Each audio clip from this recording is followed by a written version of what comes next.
नमस्कार, आप देख रहे हैं ब्रेकिंग बिहार। अभी हमारे साथ है जहानाबाद के पूर्व सांसद, लोक जनशक्ति पार्टी के राष्ट्रीय उपाध्यक्ष डॉक्टर अरुण कुमार। इन दिनों जिस प्रकार से कल चिराग पासवान तेजस्वी यादव की इफ्तार पार्टी में गए और एक बार फिर से राजनीतिक पारा बिहार का चढ़ गया है, जिस प्रकार से मुख्यमंत्री नीतीश कुमार का चरण वंदना किए, उनसे आशीर्वाद लिए और तेजस्वी यादव के गले लगकर काफ़ी देर तक बात किए, बिहार की राजनीति में एक बार फिर से हलचल मच गई है। सर देखिए, इफ्तार पार्टी में शामिल होना एक स्वाभाविक प्रक्रिया है, ये तो रिचुअल्स है। हम जाते हैं, हमारा मल्टी फेस्ट कल्चरल स्वरूप है, इसलिए इफ्तार पार्टी तो कोई राजनीतिक मुद्दे को उकेरने वाला नहीं दिखता है। और आपने कहा चरण वंदना, तो नीतीश कुमार का चरण वंदना चिराग जी ने नहीं किया है, ये तो संस्कार है और संस्कारगत बातें हुई। मानते हैं कि हमारे पिताजी के मित्र, कहने का मतलब वही था सर कि आशीर्वाद लिया उन्होंने। आशीर्वाद लिया जी, तो आशीर्वाद लिया तो वो उनके पिताजी के हमउम्र हैं और रिश्ते चाहे जैसे रहे हों, एक संस्कार है और उस संस्कार के तहत उन्होंने इस संस्कार की सर कल शाम में हमने खबर भी चलाई थी कि दिन में ही चिराग पासवान राघोपुर से घूम कर आए थे, आगलगी की जो घटना हुई थी और शास्त्री नगर में, वहां उन्होंने बिहार सरकार पर तमाम प्रश्न चिन्ह लगाए और शाम में जब मुख्यमंत्री नीतीश कुमार से मुलाकात हुई तो किस प्रकार से उनका आशीर्वाद लिया, ये उनके संस्कार को ही दर्शाता है। बिल्कुल बिल्कुल, इसीलिए चिराग पासवान का चेहरा सबको पसंद है, सत्ता पक्ष में और विपक्ष में भी। नीतीश कुमार उसको कैसे निर्वहन करते हैं उन पर निर्भर करता है। नीतीश कुमार तो तेजस्वी यादव को भी किसी लायक नहीं छोड़ा है, तो अब नीतीश कुमार का संस्कार इन्होंने नहीं लिया है तो अच्छा बात है। और संस्कार अपना जो मौलिकता है उसको बचाए हुए हैं। यह लोक जनशक्ति पार्टी के लिए एक खूबसूरती का विषय है और यही आकर्षण का केंद्र है, यही मौलिक स्वरूप है जिसके चलते सब लोग, यहाँ के विपक्ष के लोग भी चिराग पासवान को पसंद करते हैं। सर कल आपने कहा कि कल जो इफ्तार पार्टी हुआ इसमें कोई राजनीति नहीं है, लेकिन इसलिए इसका महत्व बढ़ गया कि आपने देखा कि बीजेपी ने इसे दूरी बनाए रखी। तमाम मुस्लिम संगठनों ने कहा कि बिहार शरीफ और सासाराम की जो घटना हुई है वैसे में इफ्तार पार्टी में हम नहीं जाएंगे, इसका बहिष्कार किया। हाँ, ये जो एक बात तो निश्चित तौर से इफ्तार पार्टी देना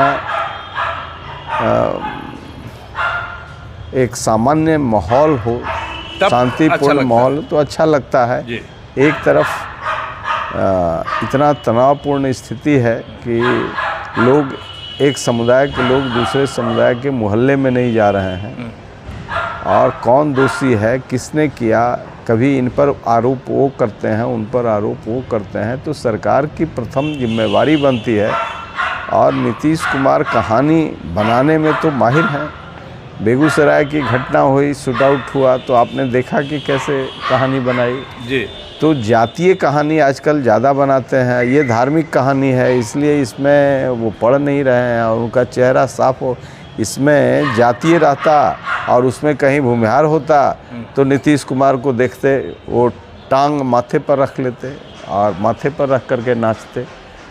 तो उनके लिए राजनीति ही चिंतन के केंद्र में है, मूल में है। उनकी आत्मा बराबर छटपटाते रहती है कि हम अपने विरोधियों को क्यों न किसी चीज़ में लपेटा के, और ऊपर से जो दिखते हैं उसके ठीक विपरीत उनका आचरण है। चिराग पासवान का वह नहीं है, जो बाहर हैं वो भीतर हैं और संस्कारगत मूल्यों को वो छोड़ते नहीं हैं।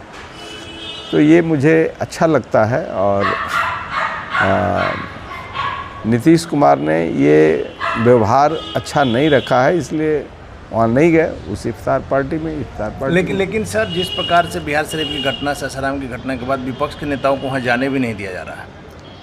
वही कह रहे हैं कि इनका चेहरा एक्सपोज हो जाएगा, इनकी प्रशासनिक जो अक्षमता है वह प्रकट हो जाएगा। भाई हिंदू हो मुसलमान हो, जो लोग भी जिम्मेवार हों, आप कार्रवाई तो करें, उसमें भी निष्पक्ष कार्रवाई नहीं कर सकते हैं। बिना जांच के जब बात आ रही है सर, बजरंग दल किया है, विश्व हिंदू परिषद ने किया है, ये तो बोलेंगे ही।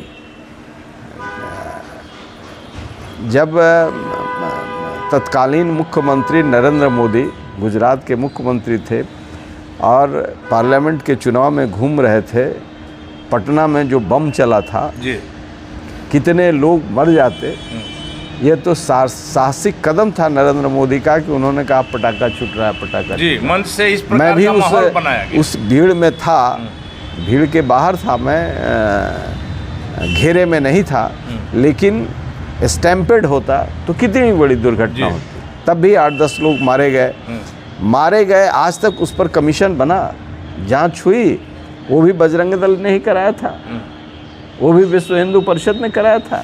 अरे आप मुख्यमंत्री हो, कम से कम इतना तो शर्म रखना चाहिए कि कल कोई इन चीज़ों पर प्रश्न ना खड़ा करे।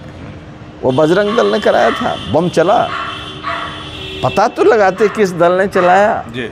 बजरंग दल चलाया होता तो पता चल जाता। भाई किसी भी दल में, किसी भी जमात में, किसी भी धर्म में जो अराजक तत्व हैं वह सरकार के लिए चुनौती हैं। यदि आप अराजक तत्वों को संरक्षित कर रहे हैं जी। मैं तो एक एग्जाम्पल दे रहा हूँ, ग्लैरिंग एग्जाम्पल है।